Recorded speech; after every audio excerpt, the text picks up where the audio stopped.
Саламатсыздарбы биздин урматтуу телекөрүүчүлөрүбүз. Назарыңыздарда Халва шоу теледолбоору салт боюнча алып мен Сезим Имамадыева. Интеллектуалдык көңүл ачуучу теледолбоорубузду баштамакчыбыз жана эмне себептен Халва деп аталып жатса, сөзсүз түрдө экранга жакыныраак отуруп, биздин теледолбоорду көргөндө бардыгын түшүнөсүздөр. Дароо эле биздин конокторубуз менен сиздерди тааныштырып кетели. Менин оң тарабымда Сагынбай Ниязбеков Kids Travel аттуу балдар агентствосунун мүдүрү. Кол чабуулар, Сагынбай. Биринчи кезекте сизди эле дароо тосуп алалы. Сагынбай, сиздин биринчи кезекте агентствоңуз тууралуу талкуулагым келип жатат. Эмне себептен да ушул балдарга байланыштуу агентствону ачтыңыздар? Мен өзү студенттик кезден бери балдар менен иштеп жүрөм.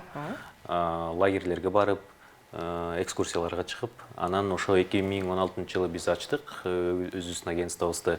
Бул балдарга ошол окуу материалдарын экскурсия аркылуу, оюн зоок аркылуу ошол жерге алып барып, ошол знание берүү. Ошол биздин эң алгачкы цель болчу. Анан ошого азыр биз жеттик деп ишенем.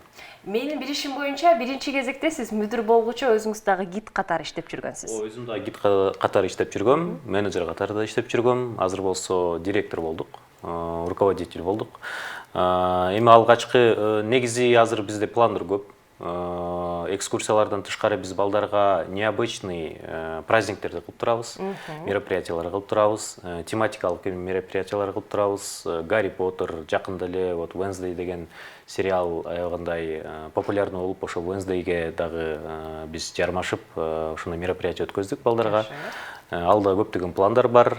Буюрса, аларга жетишебиз деп ишенебиз. Эң сонун. Жана сиздин командалаш азыркы учурда киши менен тааныштырып кетели. Сөзсүз түрдө албетте сиз менен чогуу иштеген Алия Ишенбаева, менеджер айымыбыз. Кол чабуулар, Алия, кош келиңиз. Алия, айта кетиңизчи, сизди дагы биз жакшы таанып калдык. Жана жөнөкөй адам катары сурап кетейин. Кыргызстандын эң кооз жерлери менен бөлүшүп кетиңизчи. Эң кооз жерлери бул албетте Ысык көл деп эсептейм. Жетөгүз, аябай кооз тоолору бар. Разбитое сердце дегенчи.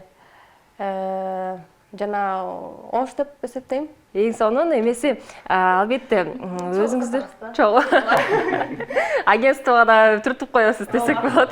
Эң сонун. Жана биздин оюнубуздарыбыздын алкагында ар бир команданын өз аталышы болушу керек. Командалардын аталышы менен бөлүшүп кетиңизчи, Сагынбай. Эми биз өзүбүз Гарри Поттердин фанаты болгондуктан Экспеллиармус деп аталып эле Экспеллиармус деп аталып кетти. Эң сонун, кызыктуу, оригиналдуу болуп жатат. Жана тең тайлашуучулар менен да таанышууга кезекти берели. Менин сол тарабымда биринчи кезекте Мерим айым менен тааныштырып кетели. Мерим Байтурова, ырчы айымыбыз. Кол чабуулар, кош келиңиз, Мерим. Мерим, жаңылыктарыңыз менен бөлүшүп кетиңиз. Кандай жаңылыктар менен бизге келдиңиз? Мен чыгармачылыкка киришип баштаганыма быйыл почти 2-жылга кетти. 2,5 жыл болуп калды почти. Жаңыдан баштаганда 1 жылда эле катуу иштеп 3-4 клип тартып салыптырмын. То есть 4-3 клип тартып коюптурмун.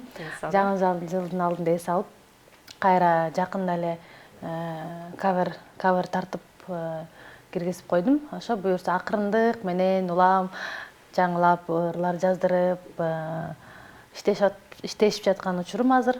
Рахмат, жоңузга рахмат. Жана командалаш мырза менен да тааныштырып кетели. Калыбек Султанбаев биздин фотограф жана бардыгыбызга белгилүү болгондой деп айта аламын. Сөзсүз түрдө Kalan Production аттуу студиясынын негиздөөчүсү. Кол чабуулар, Калыбек, кош келиңиз. Калыбек, сиздин биринчи кезекте өздүк ушундай жеке Kalan Productions тууралуу сурагым келип жатат. Азыркы учурда сиз жөн гана фотограф болбостон, видеограф жана түнү бою дагы сиз менен сүйлөшсөк, мен жумуштан чыгып жатам деген сөздөрдү угамын. Албетте өз ишиңиз тууралуу бизге кененирээк айтып кетиңизчи. Азыркы учурда биздин студиябыз 3 жылдан ашып калды, 4 жыл болду окшойт ошо ачканыма. Биз акыркы учурларда аябай көп проекттер менен иштешип атабыз. Бул 5-6 чакты посольстволор менен иштештик, консульстволор менен иштештик.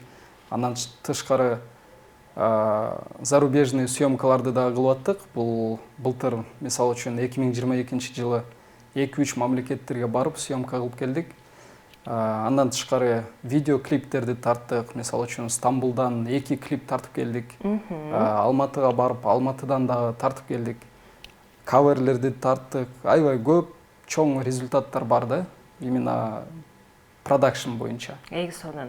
Видеоклиптерди тартып кеттик дедиңиз. Видеоклиптерди кандайдыр бир ошол музыкант мырзайымдарга тартып кеттиңиздерби? Эгерде сыр болбосо кимге айтып кеттиңизчи? Арсен Байкеге. Арсен биздин ырчы байкебизге тартып келдик. Аябай жакшы 2 клипи чыкты. Буга чейин да анын клиптерин тартып жүрчүк. Анан бул аябай жакшы бир сон ырларды чыгарган. Ошол эки ырлар менен Стамбулга барып, аякта деген аябай жакшы коз локациялар бар. Анан ошол жерден сюжет ойлоп, ошол жактан барып тартып келгенбиз да. Жакшы. Биздин азыркы учурда тең тайлашуучуларыбыздар мисалы Кыргызстандын бардык кооз жерлерин билишет. Жана мен албетте фотограф, операторлор менен дагы чогуу иштешип калгандыктан сөзсүз түрдө дал ушул кишилер дагы биздин Кыргызстандагы эң кооз жерлерди билет деп айта аламын. Сиздин эң сүйүктүү ушул Кыргызстанда дал ушул фотографка, камерага дал келген жерди айтып кетиңизчи. Мага эң көп жаккан бул Ысык көл окшойт, өзүм көлдүк болгондуктан. Ысык көлдө Сказка деген каньон бар. Ошол жакта аябай жакшы локациялар бар. Андан тышкары Алия айым айткандай, Жети өгүз, өзүм как раз Жети өгүздөн болом. Ошол жерлер аябай жакшы. Анан биз постоянно съемка кылып аткан учурда креативный локацияларды издейбиз да. Бул мындай кооз биринчиден, экинчиден азыр 21-кылым болгондуктан бир креативтер дагы керек болот да.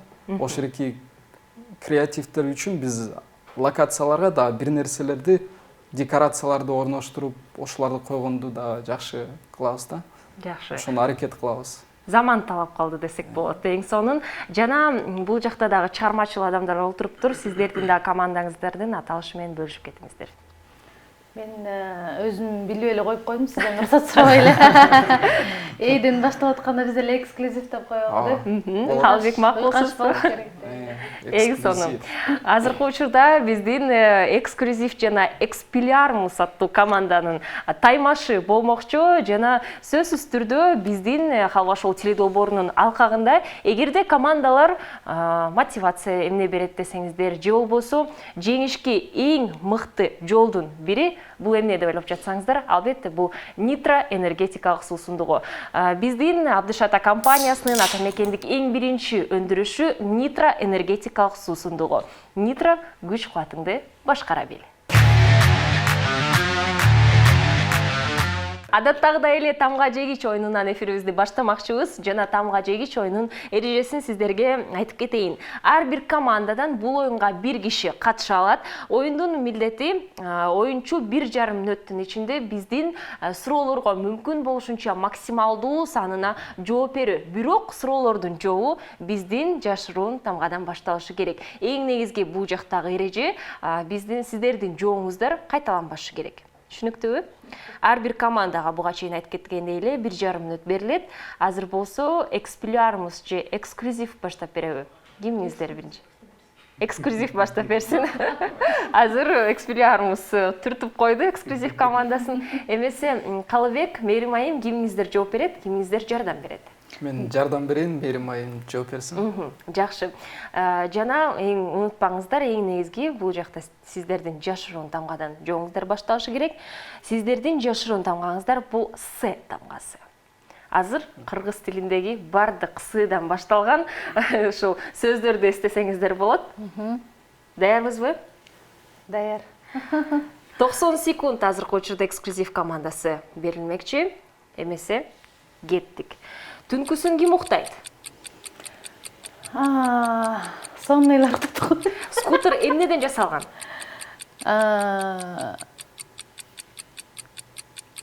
Кийинки суроо. Сүйүктүү скрипачыңыздын аты? Скрипачта аттарын эсимде жок. Ой, мен Залина Касымова сы болуп калыптыр эле. Салина Касымова. Дженнифер Лопес кайда жашайт?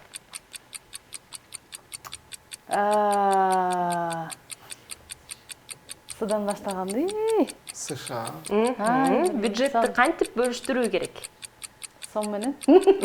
Балмуздакты ким ойлоп тапкан? Сен, Дасторконго эмнелерди коюуга болбойт? Сасыган тамактар. Биринчи динозавр кайдан табылган? Стамбулдан. Эң даамдуу шампунь. Шампунь? Все. Роудунун башчысы эмне жөнүндө кыялданат? Сом жөнүндө. Балыктар кантип чуңкур казышат? Балыктар кантип чоңкур казышат? Суу менен. Президентке эмне кылуу мүмкүн эмес?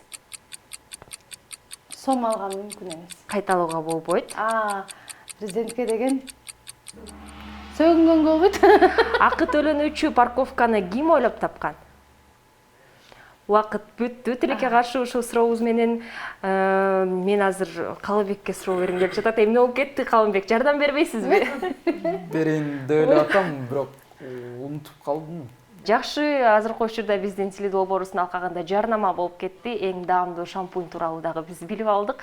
Ошондуктан айымдарга дагы жакшы жарнама болду деп айта аламын. Азыр болсо тең тайлашуучулар канча суроого жооп берет экендигин, урматтуу телекөрүүчүлөр, сиздер биз менен чогуу санап отуруңуздар. Азыркы учурда Expelliarmus командасын өтмөкчүбүз. Кимиңиздер жооп берет? Сагынбай жооп берет. Алия, сиз жардам берип туруңуз. Сиздерге G тамгасы берилет. G. Түшүнүктүү. Түшүнүктүү.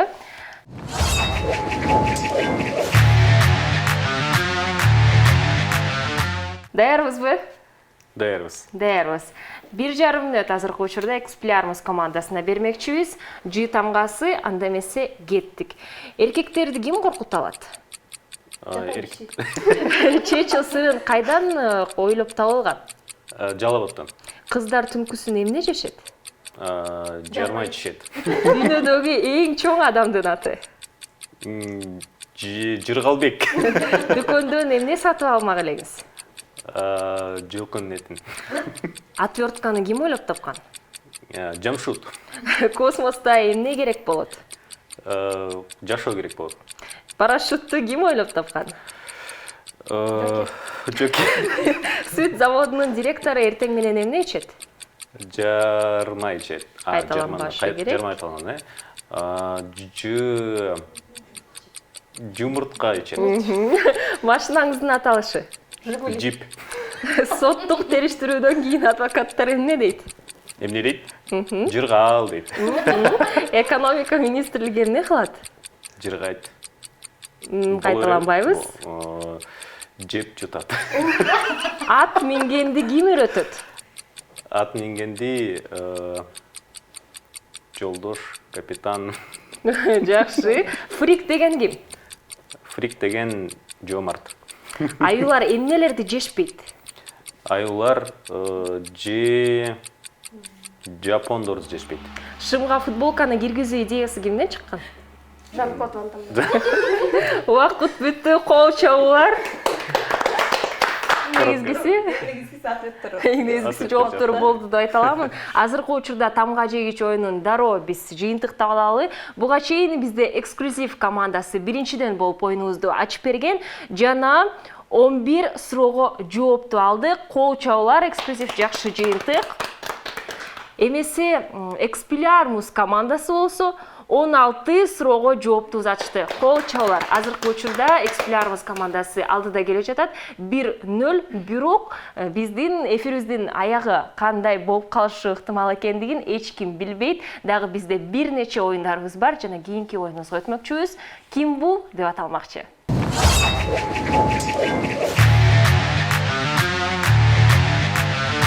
Урматтуу телекөрүүчүлөр, элестетиңиз. Үйдө отурасыз, жана сизге эшикти тыкылдатып бирөө келсе, кайсы суроону узатасыз? Сөзсүз түрдө ким бул деп сурайсыз. Дал биздин азыркы оюнубуз ким бул деп аталмакчы, жана команданын эки катышуучусу тең катышмакчы, жана бирөөсү үйдө отурат имиш деп айта алабыз. Экинчиси болсо экраныбызда пайда болгон кесиптерди көрүп туруп, жана дал кесиптерди атабастан сөз менен өзүнүн командалашына түшүндүрүп берүү керек. Жана эң негизги шарт бул жакта максималдуу актуалдуу түрдө жоопторду табуу болуп саналат. Команданын байланышын биз азыркы учурда байкай алабыз. Ар бир командага 1,5 мүнөт убакыт берилмекчи. Биринчиден буга чейин биздин эң эле тамга жегич биринчи оюнубузду эксклюзив командасы ачып берген. Азыр кезекти биз Expelliarmus командасына бермекчибиз. Сиздер байкагандай эле Сагынбай, Алия азыркы учурда алдыда отурушат. Алия азыр сөздөрдү, кесиптерди табууга аракет салат.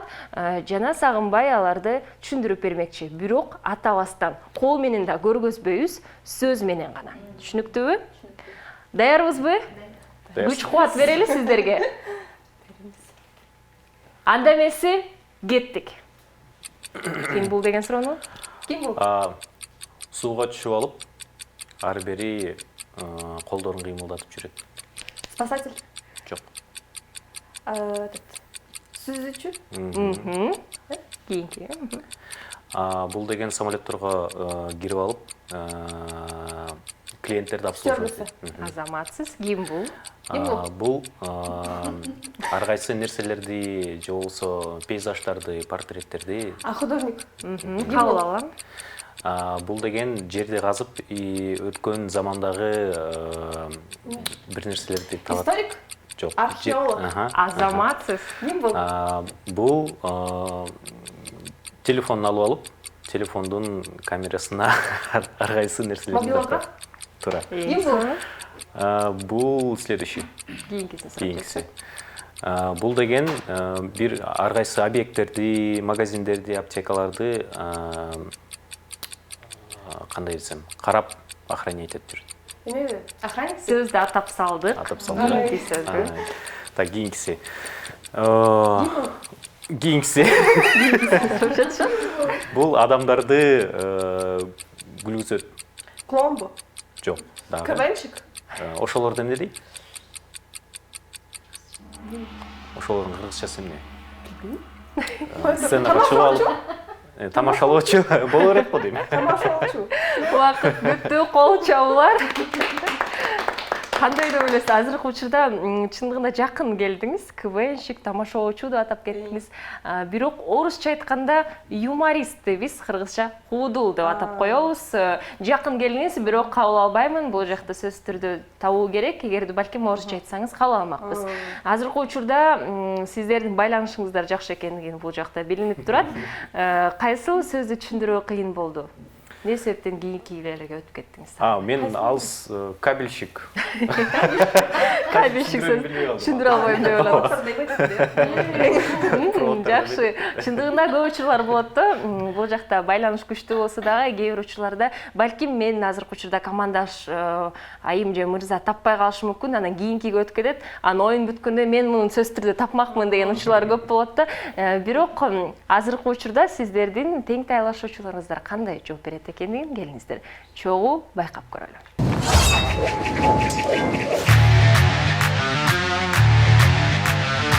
Ким бул оюнун азыр эксклюзив командасы улантмакчы жана Калыбек мырза азыр сөздөрдү, кесиптерди тапканга аракет салмакчы жана командалаш Мерим айым ал нерселерди атабастан түшүндүрүп берет. Команда даярбызбы? Даярбыз. Келиңиздер, ээн эркин көңүл ачып сиздерге азыр биз энергия, күч кубатты дал ушул студиядан таратып жатабыз. Оруп жатабыз, күйүп жатабыз, сиздерге даярбыз, Анда эмесе эксклюзив командасы ким бул оюну кеттик. Ким бул? Бир жерди башкарат, чоң да. Мекемени башкарат. Башкарат. Демирчү. Жок, демирчи башкарбайт да. Башкарат мекемелерди. Управляющий керек жарайт, Жок. Башкарат. Кийинки сурап жатышат. Кийинки. Адамдарды жашоосун чечет, соттойт. Адвокат. Жок, соттойт. Судья. Соттойт. Каралайт, адамдарды каралайт. Билбейм, судья го дейм. Жок, судья деген чечет да. А тиги ошону каралайт да. Жамандайт. Прокурор. Азаматсыз. Кийинки. Жерлерди айдайт, буудай айдайт, тигини айдайт, буну айдайт. Жок, чоң машинанын аты. Комбайн. Жок, айдайт, картошка. Азаматсыз. Элди укол саят. Врач, Жок. медсестра. Кабыл алабыз. Вот жанагы мен каралайт деп едим, ошо каралаганга жеткизбей туруп, Адвокат, жок, сурак алат. следователь. Азаматсыз. Билебизби? Кийинки. Кийинкисин сурап жатышат. Балдарды дарылайт, балдарды. Кичинекей балдарды дарылайт. Педиатр. Ооба, молодец. Атат. Охотник. Кабыл алабыз. Убакыт бүттү. Азаматсыздар, кол чабуулар. Эң эле оңой сөздөрдүн бири болду. Калыбек таппай калды.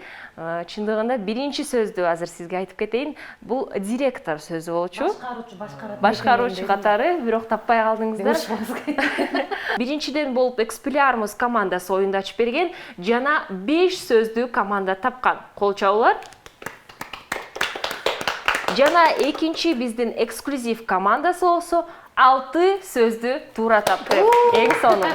Азыркы учурда биз бирдей келе жатабыз деп айта аламын. 1-1. Азыр кийинки оюнубузда болсо досторубузду биз азыр оюндарга чакырмакчыбыз. Уюлдук телефондун жардамы менен анткени оюнубуз Алло доске деп аталат.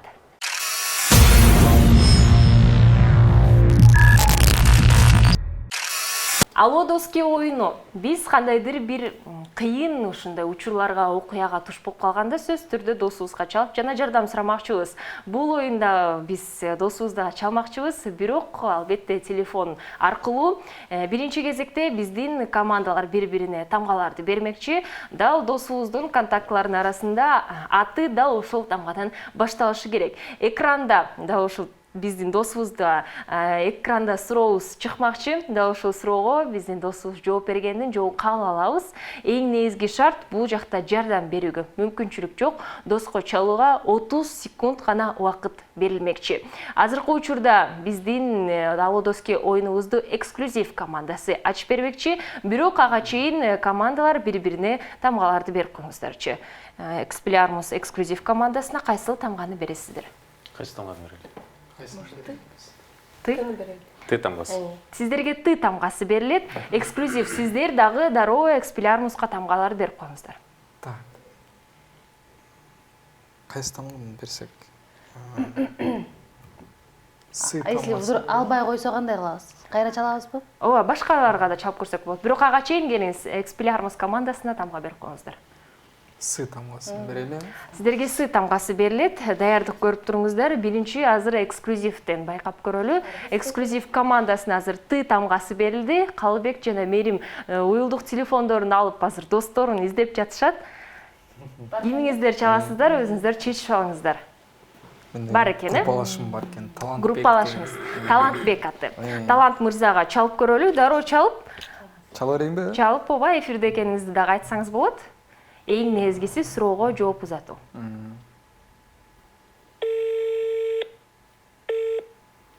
Суроо кетти.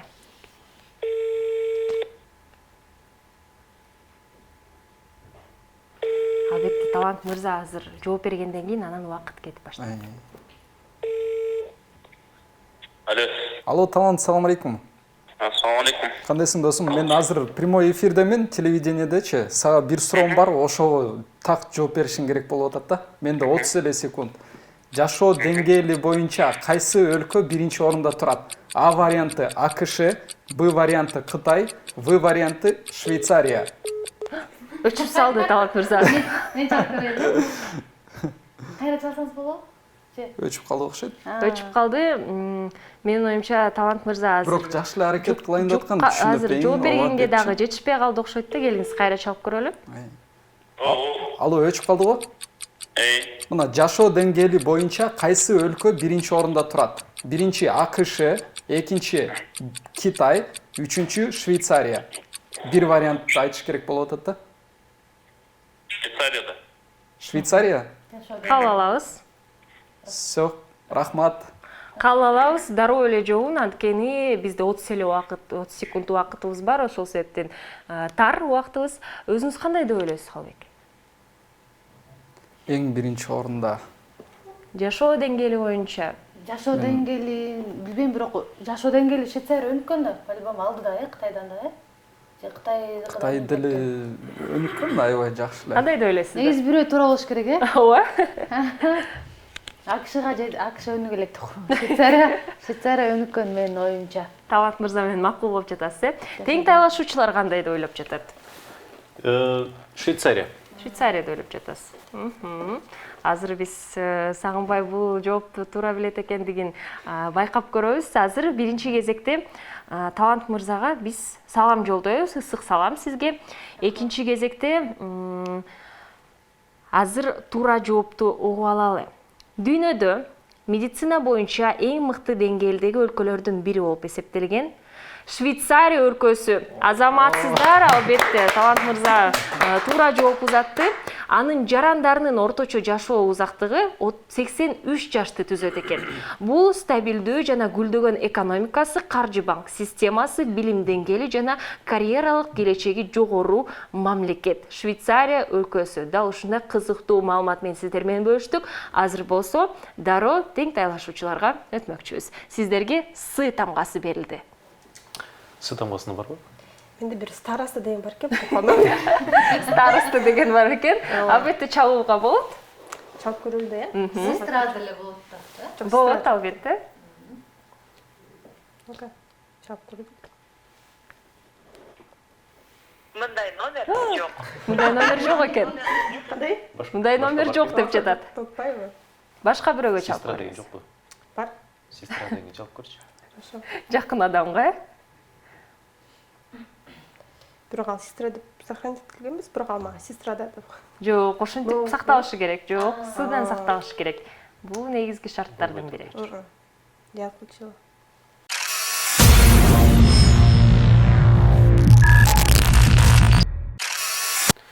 Ты посмотри. Сагынбай жардам бериңиз. Салима эжем бар экен. Салима эже, Чалып көрсөм болот да.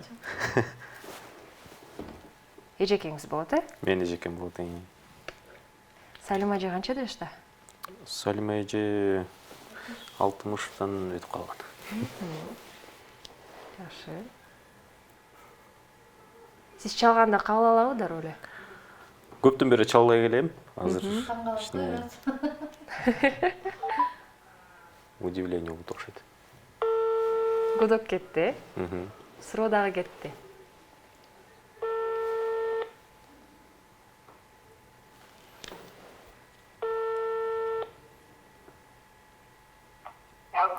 Салима эже кандайсыз? Жакшысызбы? Салима эже, мен бул жерде телешоуда отурдум элем, бир суроого жооп берип коюш керек болуп атат. Уксаңыз? Кыргызстанда орточо жашоо узактыгы канча? А 75 жаш, Б 70 жаш, В 78 жаш.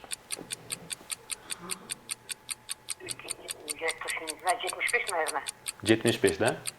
Кабыл алабыз. Я так думаю, потому что, не знаю, 70. Хорошо. Макул, чоң рахмат, Салима эже. Это слишком мало упаковки, 70.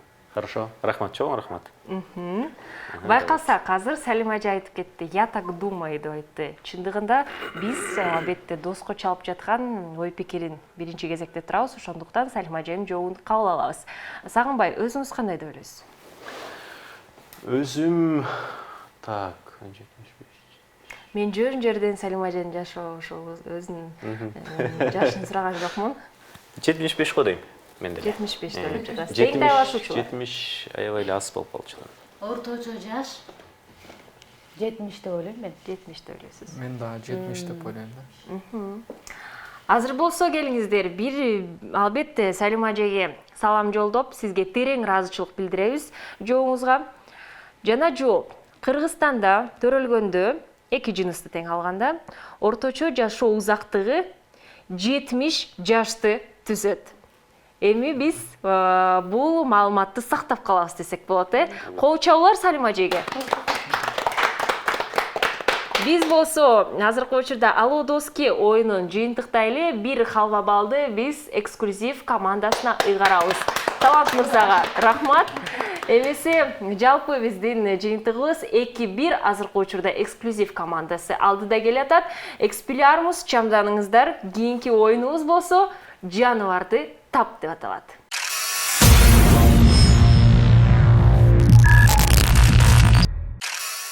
Сүйүктүү жаныбарды тап оюнубуз. Эки команданын катышуучуларды жаныбарлардын анын чыгарган дабышы үнү боюнча табышы керек. Бирок биринчиден болуп алар кантип жооп узатат десеңиздер, алардын өз баскычтары бар. Байкасак азыр Экспеллиармус командасына жакшынакай сүйкүмдүү курт кумурска турат деп айта аламын.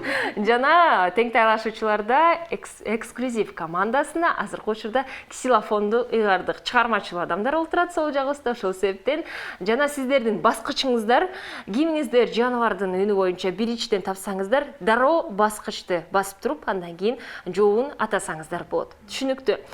Жана команданын эң көп максималдуу санында тапкан жоопторду албетте команда бир халва балга ээ болмокчу.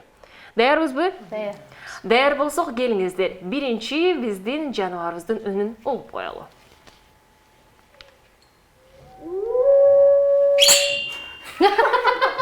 Азыркы учурда бирдей бастыңыздар. Бирдей болду. Мен албетте угуп жатамын.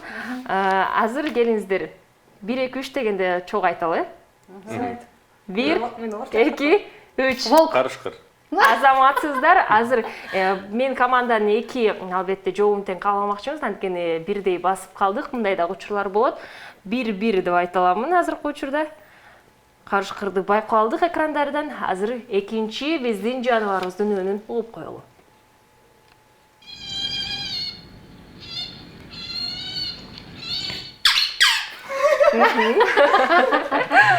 Экспеллиармус командасы. Дельфин эмеспи? Жок, жооп туура эмес. Тең тайлашуучулар. Чычкан эмес дедиңер, ал эмес, Жок. Мышы окшойт.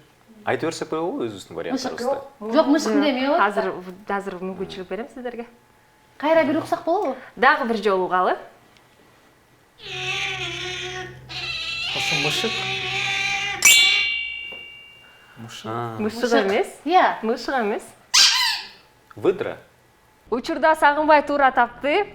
Выдра деп атап кетти, бирок кыргызча биз кундуз деп атап коебуз. Кундуз тууралуу жакшы маалыматтар бар, бирок биз эң эле негизгисин айтып кетели. Биздин айымдар да ушул жаныбарды аябай жакшы көрүшөт, экрандан көрүп алсак болот. Анткени көпчүлүк айымдар шубаны жактырышат деп айтып кетейин. Да ушул жаныбарлардын терисинен биздин сүйүктүү ушундай кийимибиз жасалат деп айта аламын. Азыр болсо кийинки биздин жаныбардын үнүн угалы.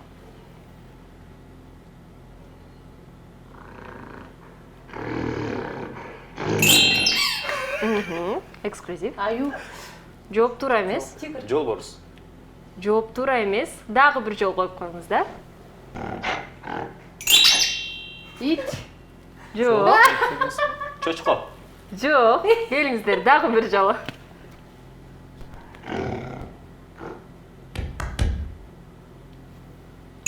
Ат го дейм. Жок. Жакшы жардам болуп кетти үнүндө.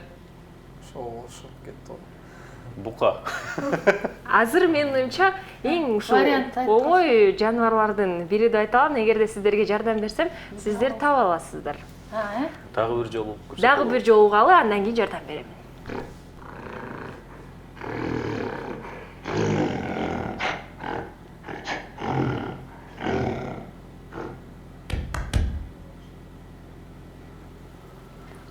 Ит эмес болсо, тигр эмес болсо, аю эмес болсо. Жардам берейин. Олень. Киши сымал маймылдардын бир уруусу. Аталышы Горилла. Азаматсыз горилла, кол чабуулар. Бул деле ошентип кетти. Чындыгында Калбек жакын келди десек болот, ушундай добушту берди. Албетте гориллалар баарыбыз билгендей боюнча өзүнүн кулактары менен дал өпкөсүнө чабат, дал ушуну үйүт чыкты деп айта аламын. Азыр болсо оор жаныбарлардын бирине өтмөкчүбүз. Кийинки үндү угалы.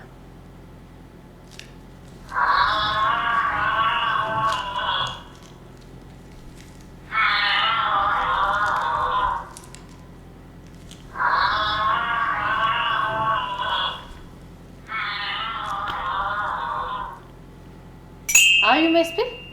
Жок, ай эмес. Мээрибай, сиз мен аябай карап турасыз. Сиз жардам берет деп ойлодуңуз окшойт, Тең тайлашуучулар кандай деп ойлойсуздар? Мышык. Мышык эмес. Дагы бир жолу угалы.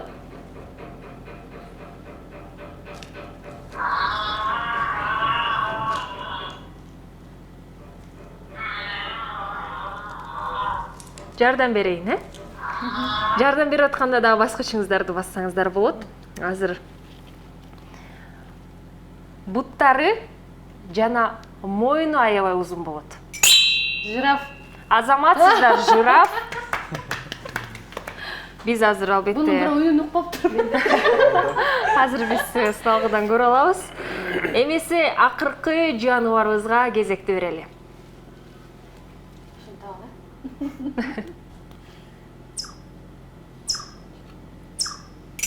Сағызған чымчык. Туура эмес. Тең тайлашуучулардын жообу барбы?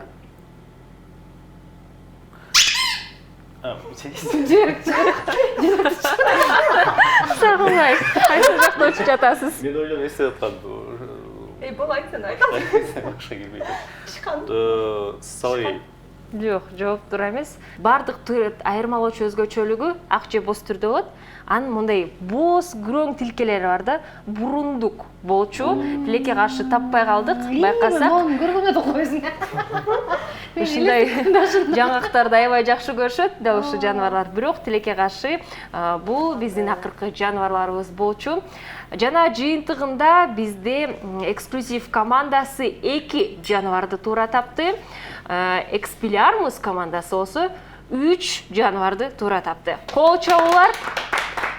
Жыйынтыктаганда азыркы учурда биздин жаныбарды тап оюнубузда 1 халва балды биз Экспилярмус командасына ыйгармакчыбыз. Жана 2-2 биз бирдей келе жатабыз. Азыр болсо дүйнө жүзүндөгү бардык элдердин сүйүктүү оюнуна өтмөкчүбүз. Крокодил деп аталат.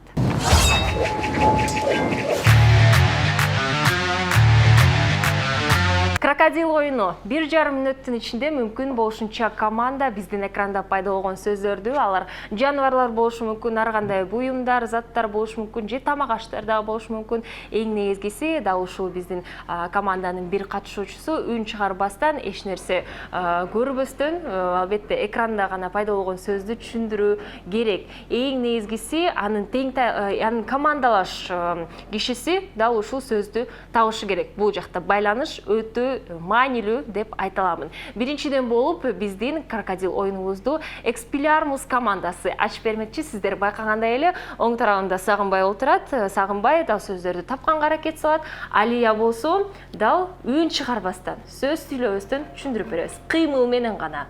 Эгерде биздин студияда жайгашкан нерсе болуп калса, аны сөмө менен, жүгөз менен көргөзүүгө болбойт. Түшүнүктүү, даярбызбы? Экспилярмус командасы 1,5 мүнөт убактыбыз кеттик.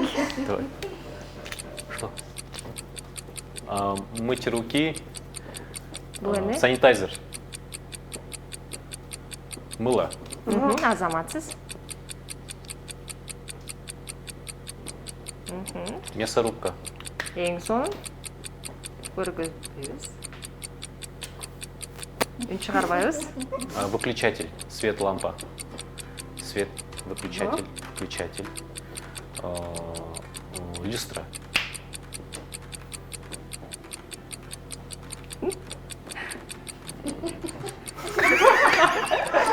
Это электричество.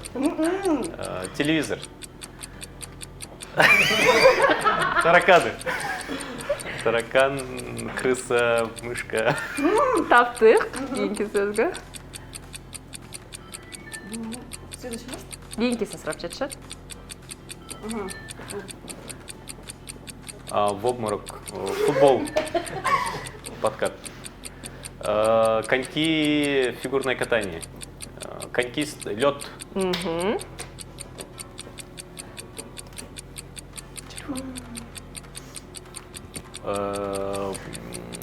Духи, цветы, роза.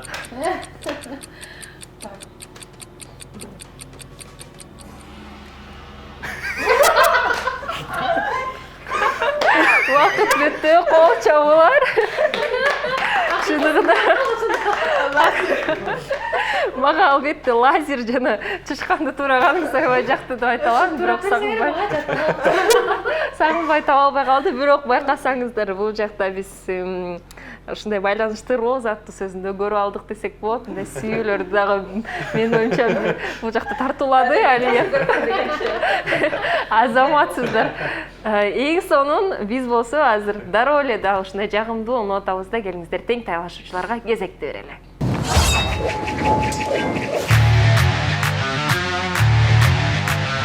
Эмесе крокодил оюнунун алкагында азыр биз кезекти эксклюзив командасына бермекчибиз.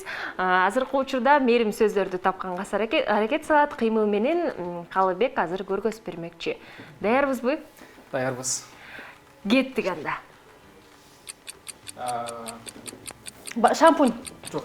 Су. Жыш мочалка. Самын, кир самын, кол жуйт, крем. Сүйкөйт.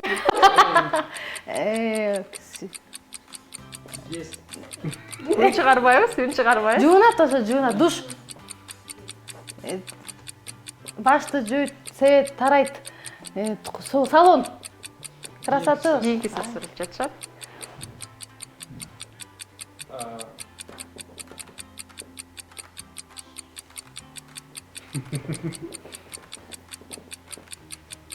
Кофе. Кофе. İçet.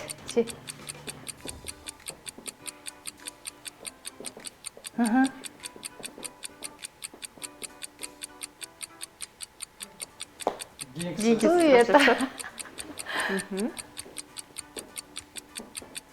Үтүктөйт. Гладильная доска. Кийинки сөз жатышат. Так.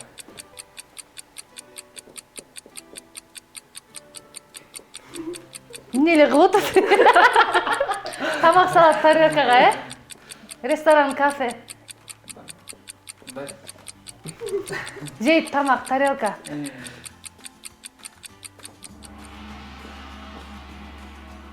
Ладно, Кийинки сөз сурап жатышат. Убакыт бүттү, байкасак. Не болуп кетти команда? Мен тамак тарелканы эле көрүп атам да, башка эчтеке көрбөйм. Тилекке каршы деп айта кетейин, эксклюзив командасына убакыт жетишпей калды. Бир сөздү туура таптыңыздар, кол чабуулар. Менин оюмча бул дагы жакшы жыйынтыктардын бири. Оозундан окуу оюнунда дагы мүмкүнчүлүгүңүздөр бар болот. Бирок ага чейин крокодил оюнун жыйынтыктаганда азыр Экспеллиармус командасы болсо 6 сөздү туура тапты. Кол чабуулар. Бир халва балды биз азыр Экспеллиармус командасына ыйгармакчыбыз. Жалпы жыйынтыктаганда 3-2 Экспеллиармус командасы алдыда келе жатат. Жана акыркы жыйынтыктоочу оюнубузга кезекти бермекчибиз. Бул жакта артикуляциянын жардамы аябай керек болмокчу. Анткени оюнубуз оозуңдан окуу деп.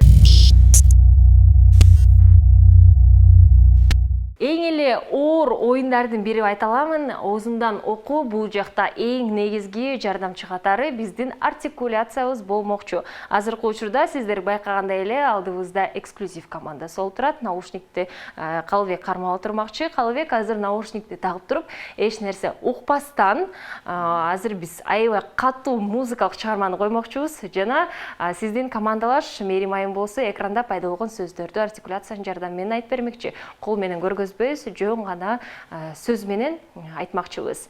Сиз болсо сөздөрдү табышыңыз керек. Даярбызбы? Мээрим айым даярбызбы? Эксклюзив командасына биз 1,5 мүнөт убакыт бермекчибиз. Музыканы азыр чоңойтолу биринчи кезекте бизге чейин угулуп жатат, Калыбек күлүп жатат. Анда эмесе баштадык. Сабак. Тамак. Сабак. Тамак.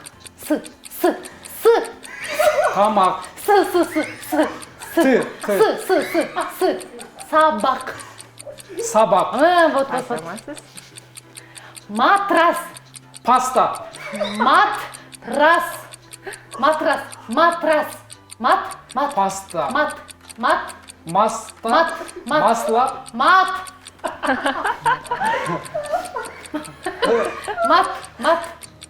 Каласаңыз кийинки сөзгө өтсөк болот.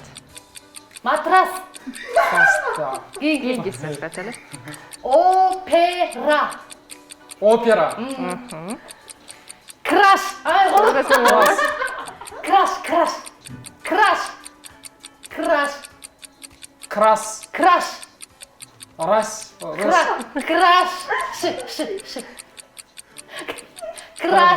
Краш. Класс. Ошо мындай. Краш. Кийинки сөзгө өтөлү. Фокус. Согуш. Фокус. Байкуш. Убакыт кетип жатат. Фокус. Болш. Убакыт бүттү. Чындыгында аябай күлкүлүү болду деп айта алам. Бул жакта байкуш анан рысь кандай гана сөздөрдү уккан жокпуз. Эмесе келиңиздер, дароо эле кезекти биздин Экспеллиармус командасына берели.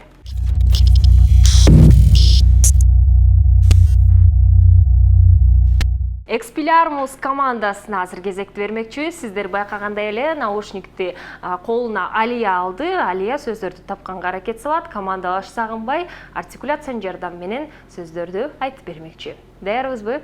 Наушникти тагынабыз. Музыканы чоңойтобуз. Бизге чейин угулгандай кылып кеттик. Фишка. Юка. Фишка. Фишка. Лаза. Лама. Лаза. Сама. Ла. Са. Ла. Лаза. Лапа. Лата. За. Лака. Лаза. Лаза. Лаза. Кийинки сөз. Балет. Балык. Ба.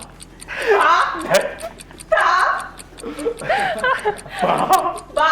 Лет. Не дейт? Ба. Ба. Лет. Балык. Кийинки сөзгө өтсөк болот, кааласаңыздар. Балет. Я. Бар. Ба. Сук. Башу. Барсук. Балу. Бар. Бал. Бар. Сук. Балку. Бар. Бал. Лал. Бар. Сук. Бартук. Сарсук. Да. Кино. Вино. Вино. Кино. Ли. Ночью.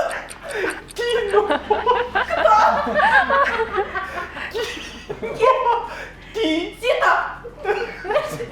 Убакыт бүттү.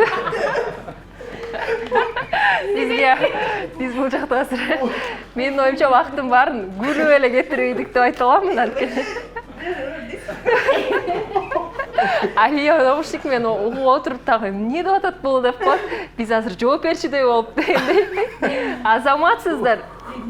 Кол чабуулар. Алия сөз түрү сизге биринчи кезекте кол чабуулар. Жакшы тапканга аракет салдыңыз. Биз болсо азыр күлүп алалы, андан бир нече мүнөттөн кийин эфирибизди жыйынтыктайбыз. Жыйынтыктоого убакыт келди. Буга чейин биз Озундан окуу оюнун баштап ойноп алып, күлүп да калдык. Жана командалар бул жакта сүйлөшүп алды окшойт деп айта аламын. Анткени Озундан окуу оюнунун алкагында командалар 2 сөздөн туура таптыңыздар. Кол чабуулар. Жана жыйынтыктаганда Халва шоу теледолбоорунун алкагында жалпы жыйынтыгы 4-3. Учурда Экспеллиармус командасы жеңип кетти. Жеңишиңиздер менен куттуктайбыз. Жана сиздерге өзгөчө билектерди тартууламакчыбыз. Жана албетте активдүү катышууга жана ушундай жакшы аракет салганыңыздарга бир сөз жетпей калды деп айта аламын. Бирок карабастан сизге дагы кичинекей ушундай билектерди таратмакчыбыз. Кабыл алып коюңуздар. Кол чабуулар. Биз болсо телекөрүүчүлөрдү дагы бир жолу тааныштырып кетели коноктор менен. Экспеллиармус командасында бүгүн Сагынбай Ниязбеков жана Алия Ишенбаева келип кетишти. Кол чабуулар. Сол тарабында болсо чыгармачыл адамдарыбыз Мерим Байтурова, Калыбек Султанбаев эксклюзив командасы катары. Жана ар бирөөңүздөргө мен албетте өздүк иштериңиздерде, өздүк агентствоңуздарда, албетте продакшнда дагы, чыгармачылыкта дагы ар бирөөңүздөргө албан ийгиликтерди каалмакчымын. Өнүгүп өсө бериңиздер жана кыргыз элибизди өздүк ушундай жумуштарыңыздар менен албетте бүгүнкү биздин көңүлдөрдү ачып кеткендей эле кубандырып жүрө бериңиздер. Өз убактыңыздарды бөлүп бизге жакшы оюн көргөзүп кеткениңиздерге чоң рахмат.